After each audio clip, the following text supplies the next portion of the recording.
बहुत सारे बच्चे कैट एग्जाम इसलिए नहीं क्रैक कर पाते बिकॉज वो पढ़ाई नहीं करते हैं। ऐसा रीजन नहीं है मेरे ख्याल से। बहुत सारे बच्चे कैट एग्जाम इसलिए नहीं क्रैक कर पाते because most of the time जो चीज़ें हमें बताई जाती है वो काफ़ी स्टीरियोटिपिकल होती है, या फिर वो ऐसी चीज़ें होती है जो रियलिटी में एक्चुअली काम नहीं करती है। आज इस वीडियो में मैं वो चीज़ें आपके साथ डिस्क्लोज करने वाला हूँ। हमारे पास 100 दिन बचे हैं। 100 दिन में हम चांस नहीं ले सकते कि हम गलत स्ट्रैटेजी या फिर गलत पढ़ाई का फंडा हम यूज़ करेंगे। आगे एक मेरा डिस्क्लेमर होगा। देखो यार, ये जो वीडियो है ये मे नॉट बी हर एक बच्चे के लिए अप्लाई हो, बट मैं ये जानता हूँ कि ये मोस्ट ऑफ द बच्चों के लिए अप्लाई होने वाला है बिकॉज ये वीडियो में बच्चों के फीडबैक सुनने के बाद बना रहा हूँ। ऑल्सो अभी 100 दिन में हमें क्या नहीं करना है हम उसके बारे में भी बात करने वाले हैं। So let's start with one of the concept. पहले I am just waiting for my iPad to get connected. एक कंसेप्ट के बारे में जानेंगे और ये कंसेप्ट आपके लिए जानना बहुत ज़्यादा ज़रूरी है। वीडियो को एंड तक देखना भाई, तभी जाके चीज़ें पता चलेगी बिकॉज दिस इज इंपॉर्टेंट। सो दो चीज़ें होती है गाइज। नंबर 1 होता है एकेडमिक्स, नंबर 2 होता है तुम्हारा एप्टीट्यूड। अब एकेडमिक्स क्या होता है पता है? Academics is static. स्टैटिक का मतलब ये फिक्स्ड होता है। फॉर एग्जाम्पल, हमने जो 10th में पढ़ा, जो 12th में पढ़ा, जो ग्रेजुएशन में हम पढ़ाई करते हैं, जिस तरीके से हमारी पढ़ाई होती है उसे हम एकेडमिक्स कहते हैं। इसका मतलब क्या कि एक चैप्टर होता है, राइट? हमें पता है कि इस चैप्टर में से 4 या 5 क्वेश्चन आते हैं, ये सीधा हमारे एक्चुअल पेपर में आने वाली है, जो हमारी एग्जाम होने वाली है। एंड ये जो क्वेश्चन होते हैं ये स्टैटिक होते हैं, मतलब ये डिसाइडेड होते हैं। हाँ, थोड़ा बहुत वर्डिंग ऊपर नीचे हो जाता है, बट वी नो कि इसका आंसर क्या है। हम आंसर को रट्टा मारते हैं, हम जाके पेपर में चेप देते हैं, and we are done and dusted, right? So जो स्कूल वाली पढ़ाई होती है, जो कॉलेज वाली पढ़ाई होती है, वो 80% ऑफ द टाइम अगर आप देखोगे थ्योरी ओरिएंटेड ज्यादा होती है। एंड उसमें क्या होता है कि हमें पता है कि ये चीजें आने वाली हैं, हम बस उसको रट्टा मारते हैं और हम आगे बढ़ते हैं। अब जब मैं ये बात करता हूं, यहां पे मैं ये आपको कहना चाहूंगा कि इसमें दिमाग का यूज एज सच नहीं होता, इसमें analytical skills as such use नहीं होती 80% ऑफ द सिलेबस में, राइट? थोड़ा सा इसको और डिटेलिंग में बात करते हैं। जब मैं कहता हूं एनालिटिकल स्किल्स यूज नहीं होती है, इसका मतलब यह है कि अगर कोई कंसेप्ट है या फिर कोई इंपॉर्टेंट क्वेश्चन है, राइट, और अगर वो मुझे समझ में ना भी आए, एब्सोल्युटली मुझे कुछ आइडिया नहीं है, बट अगर मैं उसको रट्टा मारूं तो मैं पेपर में जाके उसको एग्जैक्टली चेप सकता हूं या मैं लिख सकता हूं। तो यहां पे दिमाग यूज किया नहीं, यूज किया, सीधा हब में हमारी जो मगअप करने की जो आइडिया है वो हमने यहां पे लगा दी। अब इसके एग्जैक्टली उल्टा होता है तुम्हारा aptitude. Aptitude is not static, it is dynamic. Sir dynamic का मतलब क्या है? एप्टीट्यूड चेंज होता है।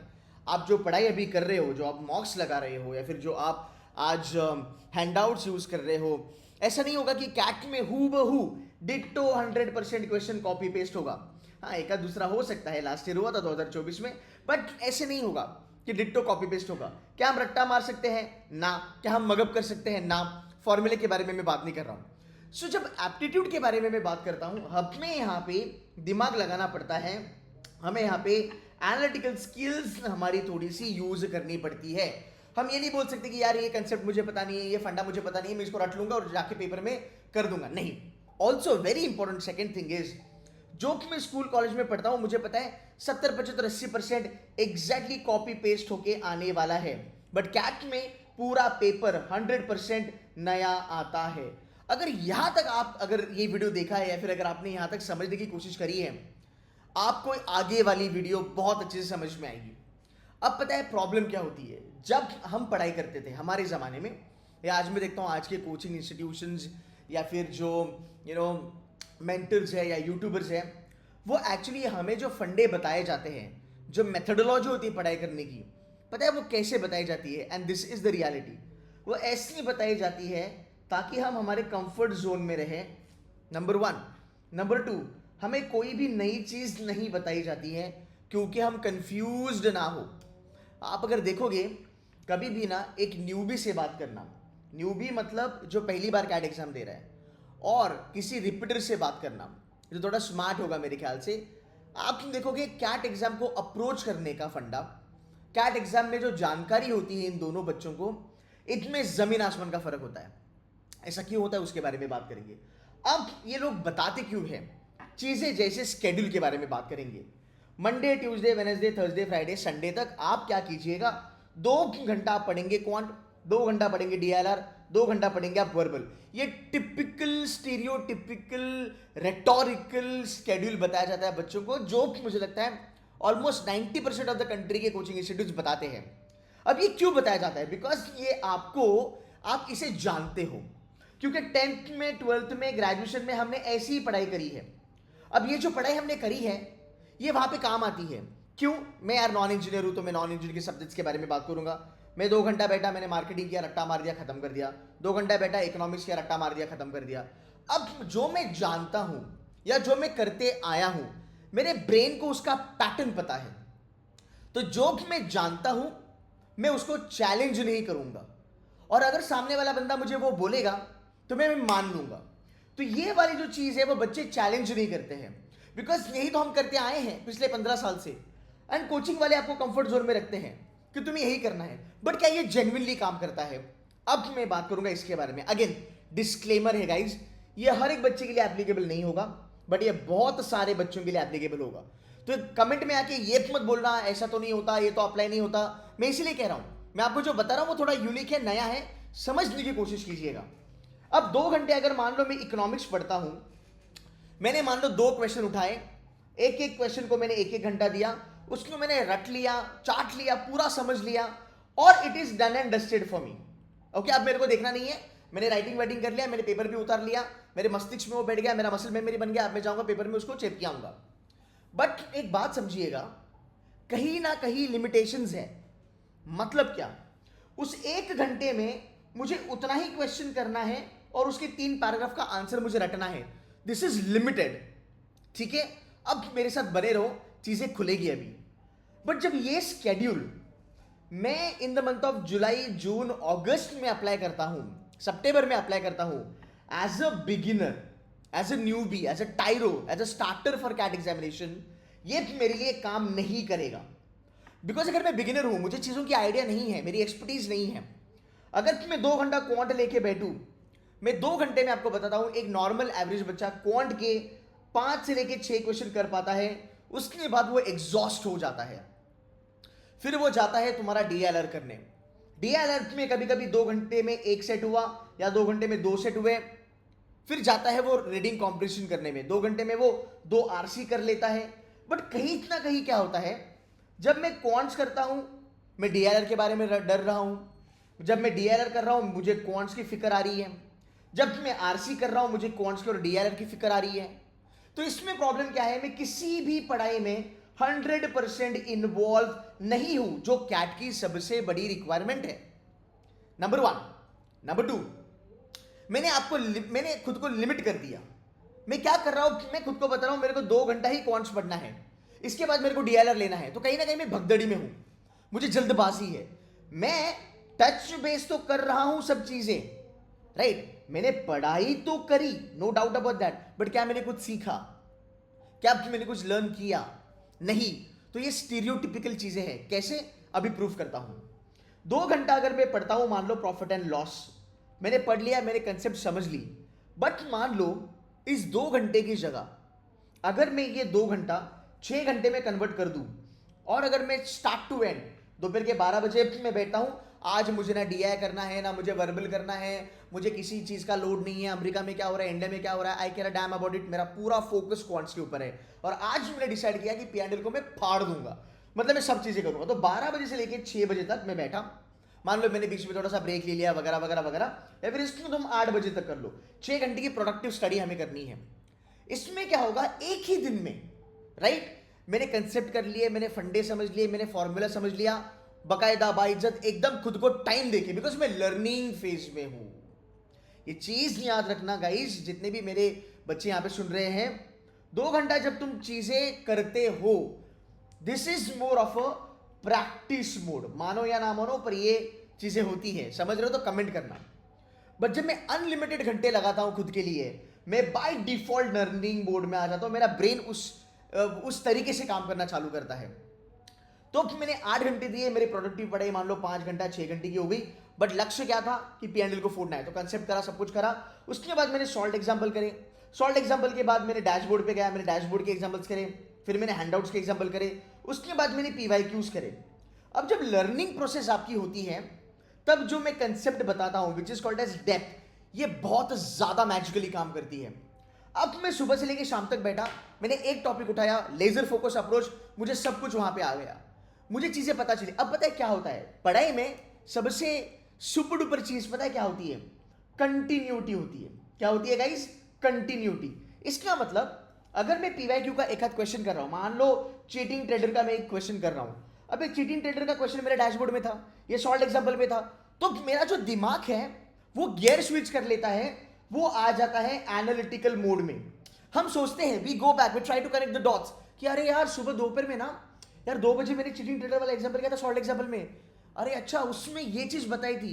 ओ भाई साहब सेम चीज आई है कैट में, बस थोड़ा सा वेरिएशन है। तुम्हारा दिमाग यहाँ पे खुद से चलने लगा, तुमने उसको पुश किया, तुम एनालिटिकल बन गए, तुम रट नहीं रहे हो। जैसे मैंने इकोनॉमिक्स रट लिया 2 घंटा, मैंने चेप दिया पूरा, राइट? क्या मैं वो कर रहा हूं यहाँ पे? मैं वो नहीं कर रहा हूं। So now my brain is into analytical mode. ये खासियत, ये खूबी है, ये ब्यूटी है पढ़ाई को कंटिन्यूटी में करने की। अब मैंने जब यहाँ पे एक स्ट्रेच में बैठ के पीवाईक्यूज देखे, मेरा पीएनडीएल पूरा हो गया, मैंने लर्न कर लिया, मैंने अंडरस्टैंड कर लिया, राइट? यहां पे पता है प्रॉब्लम क्या है? मैं हड़बड़ी में हूं। अब मैं आपको एक दूसरा बताता हूं, इसको मैं स्ट्रेट फॉरवर्ड भाषा में कहता हूं, बहुत सारे कोचिंग वाले नफरत करते हैं बिकॉज मैं स्ट्रेट फॉरवर्ड बात करता हूं। इसको कहते हैं गाजर।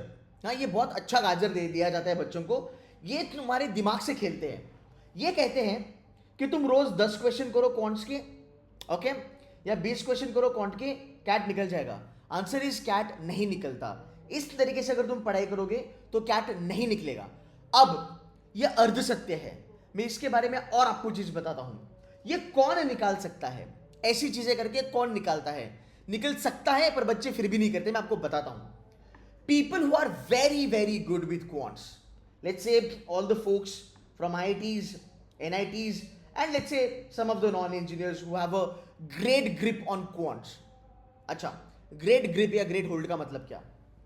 मुझे क्वांट्स आता है, मुझे फंडे पता है, मुझे कैलकुलेशन पता है, पीएनडीएल मेरे खून में है, मुझे पता है पीएनडीएल का फंडा क्या है। सिंपल इंटरेस्ट, कंपाउंड इंटरेस्ट मैंने रट लिया है, मैं 4 साल से पढ़ रहा हूँ, मैंने इंजीनियरिंग में करा था, मैंने स्कूल में करा था, मैं एकेडमिकली बहुत स्ट्रांग हूँ, you know I love to play with numbers. ये टाइप का जो बच्चा है, सब कुछ सीखने के बाद जब वो 10 क्वेश्चन पे आएगा तब वो 10 क्वेश्चन कर पाएगा, because for the fact he और she knows it very well, it becomes practice for that person. It is like kitchen में जब मम्मा कुछ चीज बनाती है, मम्मा के लिए वो दाएं हाथ का खेल होता है, बिकॉज मम्मा सालों से कर रही है, she is an expert, you getting my point? She just it's just another day for her. But आज अगर मैं किचन में जाके खाना अगर सीखने चलूँ तो भाई मैं तो इतना मास्टर लेवल में बना ही नहीं सकता। You getting my point? That's हमें चाय अच्छी बना लेते हो भाई, बिकॉज चाय इज माय फेवरेट। सो ये चीज आपको जानना जरूरी है। सो आईआईटी एनआईटी वाले भी 10-10, 12-12, 20-20 क्वेश्चन नहीं लगाते हैं, because they know this is all बकवास। सो वो भी एट अ स्ट्रेच काम करते हैं, वो भी कम से कम 40 से लेके 50 क्वेश्चन करते हैं एक चैप्टर के। उनको सब कुछ पहले से आता था। उनके लिए क्या है, टच करो, 40 से 50 क्वेश्चन करो पीवाईक्यू के, रादर प्रॉफिट एंड लॉस के करो, पीवाईक्यू से करो, डैशबोर्ड से करो, हैंडआउट से करो, done and dusted. So what happens is, ये वाला जो पढ़ाई वाला जो फंडा है ना, ये आपको आगे लेके नहीं जाता। हाँ, ये एक चीज बहुत सुंदर तरीके से करता है, ये जो फंडा है, ये स्केड्यूल एक चीज बड़ी अच्छी से करता है। पता है उस चीज का नाम क्या है? It is called as vitamin T. क्या बोला मैंने? Vitamin T.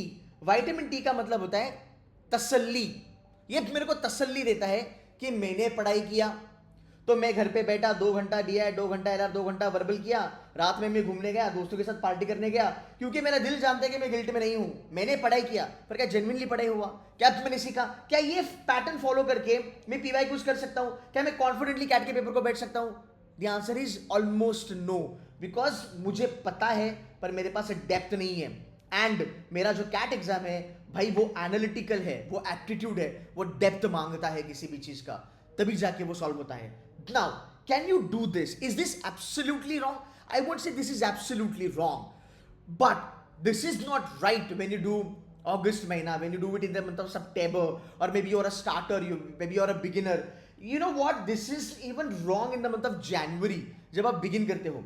ये कब करना चाहिए? ये उसने करना चाहिए जिसका होल्ड बहुत है। अब मैं आपको सिंपल सा एग्जांपल देता हूँ। मान लो कोई बच्चा है, उसने 3 महीने लगा दिए, ओके, 3 महीने में उसने आरसी में मास्टरी हासिल कर ली, उसने मेरे रूल सीख लिए, मेरी स्ट्रैटेजी सीख ली, उसने 3 महीने में 20, 25, 30 आरसी खुद से करे, लर्न किया, अपने वीकनेसेस को सुधारा, उसको पता है वो गलत कहाँ जाता है, उसको आरसी की अच्छी आइडिया है, ही नोज फिलोसॉफिकल कैसे चेंज होता है, माइथोलॉजिकल के आरसी कैसे अलग लेवल से आते हैं, उसको क्वेश्चन के टाइप वगैरह सब पता है. He is an expert now.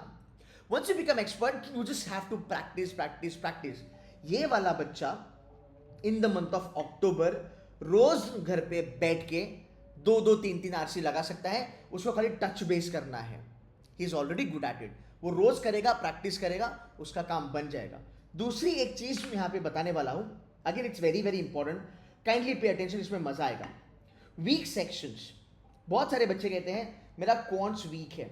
अगर आपका क्वांट्स वीक है, आपको क्वांट्स डेली करना है. So what you should do is Monday से लेके संडे तक मैं रोज क्वांट्स करूंगा. मैं रोज क्वांट्स के लिए बैठूंगा. और क्वांट्स में कैसे करूंगा, मैं डेप्थ में करूंगा. You getting my point. So quants में कम से कम 4 से लेके 5 घंटे दूंगा. मैं सोचूंगा कि एटलीस्ट एक दिन में मैं एक चैप्टर उड़ाई दूं. प्रॉब्लम पता है क्या होती है, आज अगर मैं क्वांट्स करूं, फिर वेडनेसडे को अगर मैं क्वांट्स करूं, फ्राइडे को अगर मैं क्वांट्स करूं, कंटिन्यूटी जो सबसे ज्यादा इंपॉर्टेंट चीजें हैं एप्टीट्यूड टेस्ट में, वो मिस हो जाती है. अगर कंटिन्यूटी नहीं है ना, फिर गेम खराब होता है. मानते हो कि नहीं मानते हो? आज क्वांट्स करा, परसों क्वांट्स करने गया, बाद में पता चला अरे सर वो 2 दिन पहले जो लिखा था वो सब भूल गया, मेरे को याद ही नहीं रहता है सर, मैं चीज़ें भूल जाता हूँ. ये प्रॉब्लम्स यहाँ पे आती है. सो मेरा फंडा क्या होता है, जो चीज़ आपकी वीक है आप इसको डेली बेसिस पे करेंगे for maximum number of hours, right. If you are really really good at reading comprehension, or if you're really good at verbal ability, just do a couple of questions on a daily basis. Even if you spend 30 minutes on reading, that is still fine because you're good at it. But अगर अभी ये भी question निकल के आएगा मेरे तीनों के तीनों सेक्शन खराब है, तो मैं क्या करूं? आप स्टेप बाय स्टेप सेक्शंस को इंप्रूव करने की कोशिश करो और अपने एक्सपेक्टेशन सेट करो. एक्सपेक्टेशन कैसे सेट करते हैं बाद में बात करेंगे. बट आप क्या करो, एक पकड़ो चीज और उसको अच्छा खासा समय दो. इसके पहले मैंने एक वीडियो बनाई थी जहां पे मैंने आपको कहा था कि आरसी की 10 स्ट्रैटेजीज हैं, एक एक स्ट्रैटेजी पकड़ के आपको कैसे चलना है. अब मैं आपको बताता हूं सबसे एक और चीज है जो मुझे गलत लगती है. सबने कॉल्ड एज मॉक्स. यार मॉक्स ना हमें कहा जाता है, अच्छा मॉक्स थोड़ा सा मैं यहाँ पे डिवेट करूंगा. सबसे इंपॉर्टेंट चीज अगर मैं बात करूं, एवरी संडे जो हम नहीं करते हैं बहुत सारे बच्चे, दैट्स कॉल्ड एज रिविजन. भाई मैंने रिविजन करनी है. तू 2 घंटा कम पढ़ ले, तू 4 घंटा कम पढ़ ले, कोई नया चैप्टर तू छोड़ दे, चाल से बांधो नहीं. बट यार तू संडे रिवीजन करेगा, बाय डिफॉल्ट तू करेगा. तेरे को घर पे बैठ के बोर होता है, तू जा तो पार्क में बैठ के कर, तू मॉल में जाके बैठ, पर तू रिवीजन कर. बिकॉज रिवीजन बहुत ज़्यादा ज़रूरी होता है. Revision heels your self, right. Revision का मतलब होता है मैंने जो भी पढ़ा वो मेरे दिमाग में है. कुछ बच्चे हैं जो मैं कहता हूँ सैटरडे करो, संडे करो. गाइज देखो C2C में the thing that I am really proud of is मेरा एवरेज बच्चा टॉपर बना है. People who have used to score 70-80 percentile, यार they have made it to 99, 98, 95 percentile का क्लब. हमारे पास ऐसे भी है जो 99.99, 99.98 लेके आए, but they were IITians and NITians and SRCC folks, right? They were really good at studies. But I know कि ये tried and tested ये काम करता है. So this is what you have to do. Coming back to mocks. Mocks, we get really obsessed with mocks. कि हमें mocks देना है. Why mocks? It's a stereotypical thing. Most of the coaching institute will only talk about mocks. मैंने अगर पढ़ाई नहीं करी है, मुझे क्वेश्चन के टाइप नहीं पता है, मुझे क्वेश्चन की नज़ाकत नहीं पता है, राइट, मैं मॉक्स लगा के क्या ही करूँगा. तो मैं बोलता हूँ बच्चों को मॉक्स is nothing but question bank. अब मॉक्स को एज ए क्वेश्चन बैंक ले लो. हर वीक में एक फुल लेंथ मॉक देना कोई ज़रूरत नहीं है.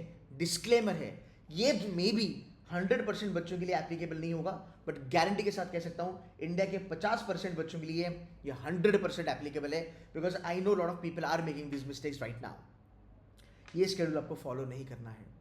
आपको बस एक सिंपल चीज़ फॉलो करनी है, जो नहीं आता उसको पकड़ो, डेप्थ में काम करो. 100% सिलेबस करना है बिल्कुल भी नहीं. 30% सिलेबस करो, 40% सिलेबस करो, फिर भी 95% पे आ सकते हो आराम से. मैं आने वाले दिनों में बहुत सारी वीडियोस बनाने वाला हूँ जहाँ पे ये चीज़ें मैं आपको बताने वाला हूँ कि यार आप ये कैसे अप्लाई कर सकते हो. इस चैनल को सब्सक्राइब करना. आने वाले दिनों में बहुत सारे वीडियोज़ आपके लिए मैं बनाने वाला हूँ जहाँ पे आपको कैट का देखने का नजरिया मैं चेंज करने वाला हूँ. अगर आपका एग्जाम को देखने का नजरिया चेंज हो गया ना गाइज, आप डेफिनेटली उसको अपने प्रैक्टिस में लाओगे. देखो मैं ज़्यादा बड़ा प्रॉमिस नहीं करूँगा, but if you only follow this videos, आज अगर आप 50-60 परसेंटाइल के बच्चे हो, आपका माइंडसेट जब चेंज होगा ना, आप 80-85 परसेंटाइल पे आराम से जाओगे. Not that a big deal. ऐसे बहुत सारी वीडियोज़ भी बनाऊंगा जहाँ पे मैं चीज़ें डिकोड करूँगा. But yes, as of now I am trying to tell you that कि if you are a beginner, if you are an average, और अगर आपका तीनों सेक्शन पे होल्ड नहीं है, please don't do these mistakes.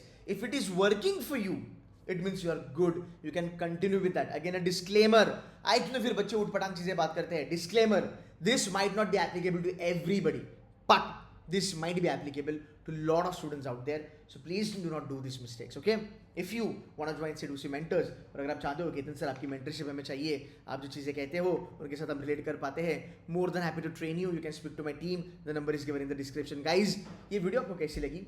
आपको देख के मज़ा आया, मोटिवेशन मिला? Would love to see your good comments यार, and please do share this video with your friends. आपके साथ उनका भी भला हो जाएगा. That's it from my side guys, thank you so very much, take care, I'll see you in the next video.